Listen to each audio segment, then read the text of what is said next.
I'm Carolyn Steiner, and from New York. There are a few things that I wanted to bring up. First of all, in our prisons, it is an absolute breeding ground for recruiting Muslims. They get these prisoners and they find out that they can get out of work within the prison because they get to pray 5 times a day. And then when they get out, there are various imams that take them in and recruit them. That was one thing. I feel that what's going on in the prisons is, it should be brought up, it should be looked into. You never read about this in the press. Secondly, I have heard more than once from some people speaking about it in an elevator. There are some churches upstate that sponsor bringing in Pakistanis, and they get them into the United States, and they give them a little money, and they send them out. They pretend that they're going to have something to do with the church upstate New York, and they do not. And they are wandering in our country. God knows what they're a part of. Third, about a year and a half. Make this the last point. Yes. About a year and a half ago, I started receiving emails, and I have a major political, I'm in business, I'm at 14 Wall Street, but I do have a major international political email group. And all of a sudden, I started getting some emails from Brass Check TV. And at first, it looked like an innocuous situation, until I got one talking about what a fraud Israel is and what a problem they are, and until I got another one where they indicated that the September 11th was perpetrated by the United States, and it went on and on. I've asked somebody I know in the State Department about this. Nobody seems to want to look at these things that I think are critical. Good. Thank you. Comments or responses? Well, let me just say that I suspect many of us have experiences like this, where something that does not seem quite right has come to our attention, or people have had a first-hand experience that cries out for closer investigation. As I say, our hope is that as more and more people are given an opportunity to understand that these are not one-off episodes necessarily. I'm not saying that there's some grand monolithic designer of all of these particular events, but that there is in fact a common purpose and this common ideology, doctrine, program that is being served. And that, it would be my hope, as that public awareness grows, will translate into a demand for oversight and investigations that has really been almost entirely absent to date. So take a look at this material, and if you feel moved by it, as I hope you will, engage with those who are in a position to conduct these investigations. Obviously, as I mentioned, this study was done without the benefit of classified information and so on, just what's in the public domain. We don't have investigative powers, forensic tools, but we were able to provide, we think, the basis for those who do to take the sorts of actions that you called for. Anybody else? Yes, sir. There's no mic at hand, so actually, is that one working, David? You might try it. Well, I'll try to speak out loud. Probably can be heard. My name is Henry Rosenfeld. I live in Westchester, New York, and I have a very simple question. I'd like to know if Muslim would be considered in good standing, even if it doesn't follow any of the precepts in Sharia. Thank you. Could everybody hear the question? Yeah.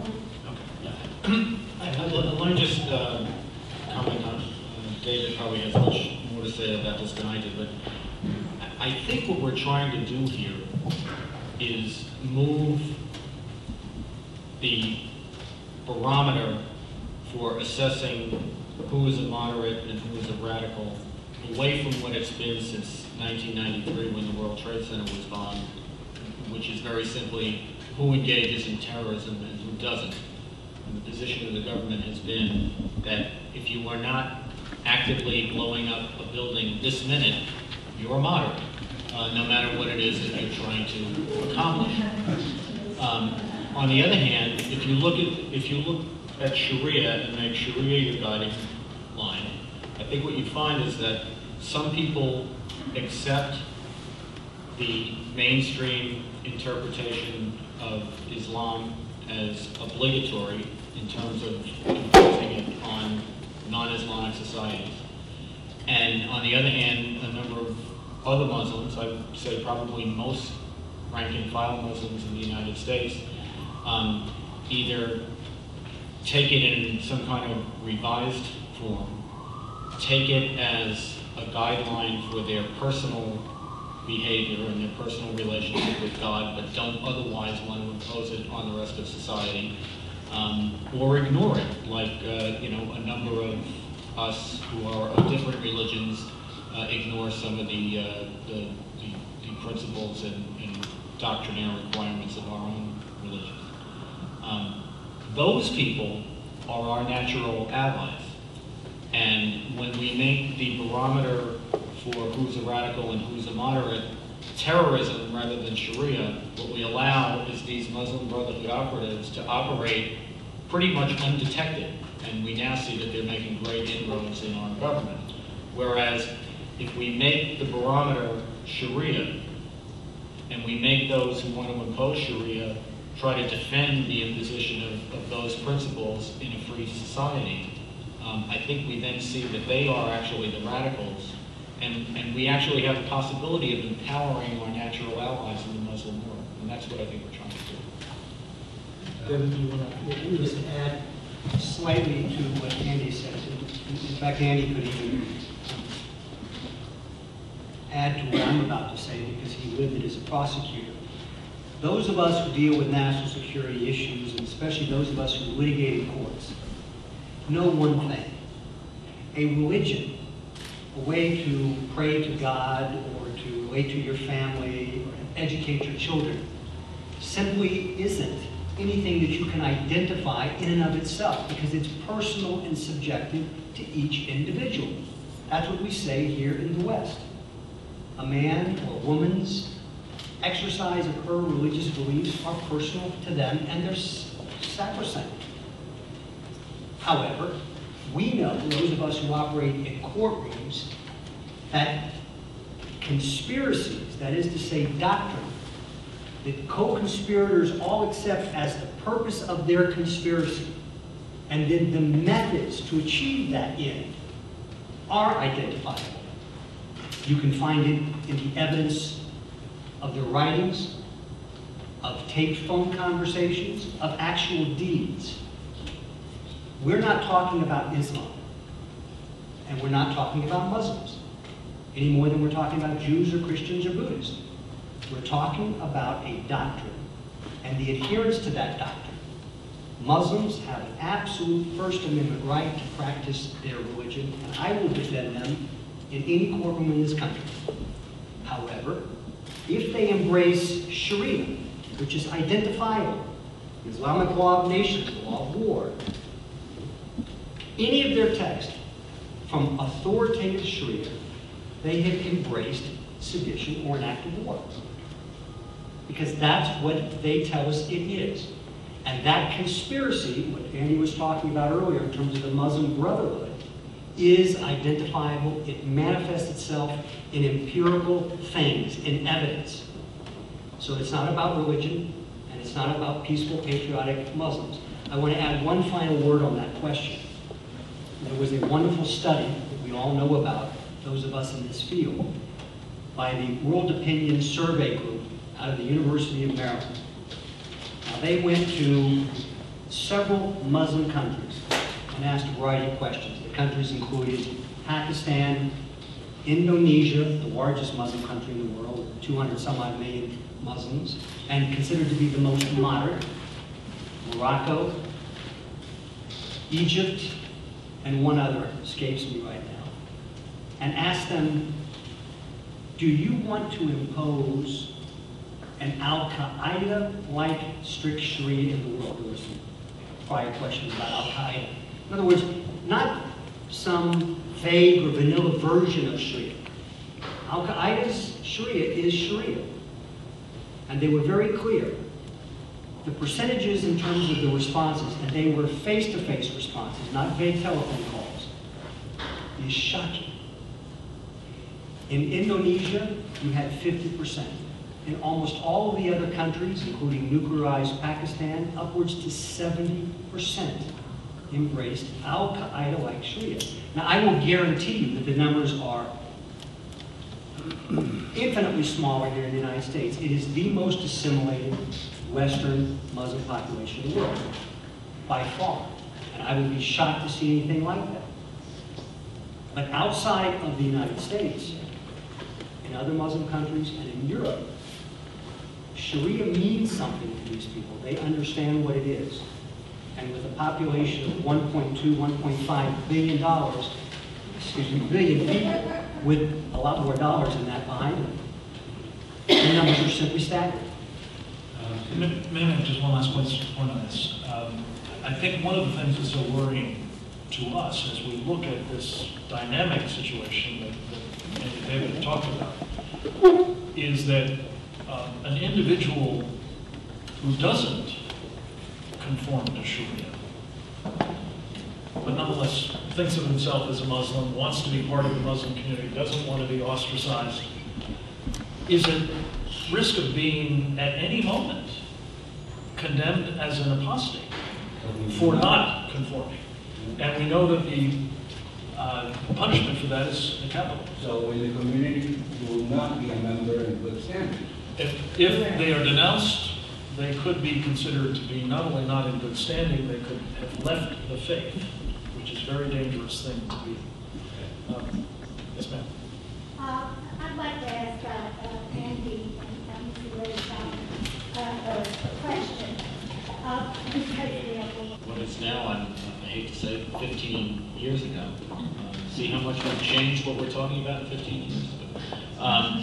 The defense that he wanted to have at trial was, sure, I may have green-lighted acts of terrorism, but I was simply performing the function of the traditional Islamic cleric whose flock brings to him questions about all aspects of life, and I have to say whether they are haram or halal, whether they are permitted or not permitted. That defense at that time, back in 1995, was not permitted. It was not even very controversial to have it ruled out of the case. The court explained to the blind sheikh and his counsel that, this is America. We follow American law, and to the extent Sharia may deviate from American law governs, and you don't get to tell the jury about some other corpus of law that could just confuse the legal issues in the case. Flash forward to a few months ago, this is the case that Ruth is talking about. We have a lower court judge in New Jersey who was asked for a restraining order by a woman who was in the process of getting a divorce from her husband, who was serially raping and beating her. And he refused to grant the protective order because, in his mind, the husband, or soon-to-be ex-husband, was acting in a manner consistent with his religious principles, under which the woman has no authority to turn him down if he demands sex. Were they both Muslims? They were both Muslims, yes. Now that, I should hasten to add that case was finally overturned in the New Jersey Court of Appeal for much the same reason that Judge Mukasey didn't let the blind sheikh have his defense 15 years ago. However, it's important to note that we know about this case because it was actually appealed to the higher court. And there are many, many cases that never get to that point and that go unreported. And we really don't have a good feel for how much courts of first instance, knowing that they're never going to be appealed, are entertaining claims that this or that action is authorized because of Sharia law. And we do have other instances throughout the United States where Sharia is being legitimized as part of the laws of various states and as part of the law of the United States. David is working on a big Sharia financing case. That's a major area. We'll say one other thing about this. The strategy of the conspiracy that we're talking about, the Muslim Brotherhood, civilizational jihad, as they put it, has been called by some experts voluntary apartheid. The idea being that you get into areas of the West where there are no Muslims, you set up an Islamic enclave, and more people come to it, and ultimately you demand more and more authority to conduct your affairs under Sharia. It's been a fabulously successful strategy in Europe, where there are, throughout the continent, no-go zones, areas where essentially the countries have surrendered sovereignty to the Islamic authorities because the police and the first responders no longer go in. That strategy, to this point, has not been particularly successful in that way in the United States. But they're very sophisticated about going where the weak links are. And in Europe, the weak link seems to be they won't defend their territory. In the United States, the weak link is our law. So what they are trying to do is plant elements of Sharia into American law to legitimize them, get the precedential effect of Sharia being legitimized, and then spread out from there, so that our law is more pervasive with Islamic principles, even if our territory at this point isn't. David, do you want to say a word about the way in which Sharia finance is being used for that purpose? Well, as Andy mentioned, one of the most insidious ways that Sharia has found its way into the West is through capitalism, Sharia-compliant finance. It's where banks and financial institutions create financial products and transactions based upon the law of Sharia. Now, it worked for two reasons. One, the promoters of Sharia-compliant finance kept saying to people, it's really just about the prohibition on interest and risky future derivative type investments and against alcohol and pork and pornography. And it has nothing to do with that other stuff involved with Sharia. The second reason it worked is because there was so much money flowing out of the Gulf, and a demand by those individuals married the willingness of lawyers engaged in this business and financiers in London principally, but now also here in New York, to promote it. What it effectively does is put the Sharia authorities around the world in the boardrooms to define, to measure, to analyze our finances, and then to decide where they're going to tithe all of that profit. I'll give you just one quick example. Dow Jones, owned by Mr. Murdoch's News Corp, but not at the time, established the first Islamic index in the world, the Dow Jones Islamic Index, in 1999. To do so that Islamic Sharia-compliant funds could be indexed against and perform against a screen of Sharia-compliant countries, had to establish a Sharia advisory board. So they picked, Dow Jones, some of the most esteemed authorities in the world. Now, the most esteemed authority on the subject of Sharia, and certainly on the subject of Sharia-compliant finance, was a former Supreme Court Justice of the Sharia Court of Pakistan. And his name is Mufti Muhammad Taqi Usmani. And he was effectively the chairman of the Dow Jones Islamic Advisory Board from its inception, 1999, until about 2008. Now, it just so happens that he has been issuing fatwas all of his life in Urdu, native tongue from Pakistan, and writing about the issue of Muslims in the West. Well, in 1999, he authorized, and there's a preface by him, an English translation, which he approved. I bought this particular version on Amazon just to prove I could do it. I have other text, but this is the one from Amazon.com.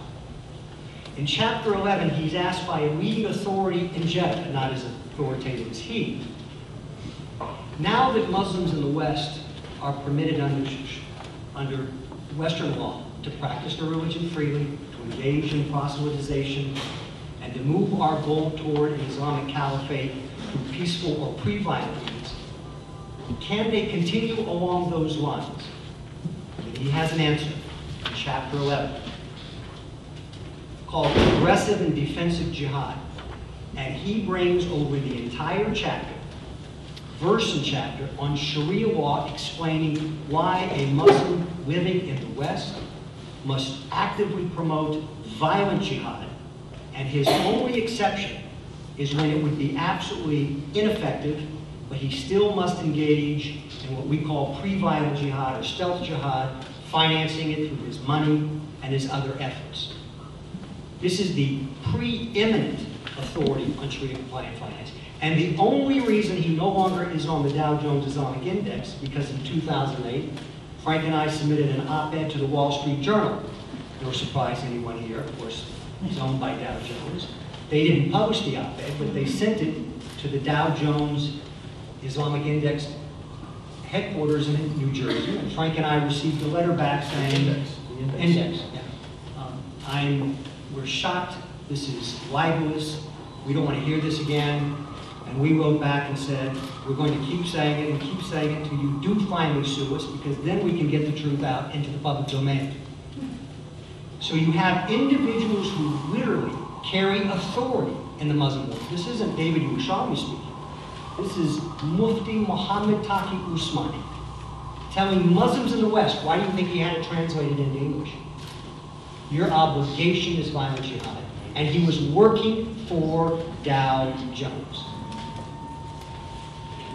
Can I follow up on that?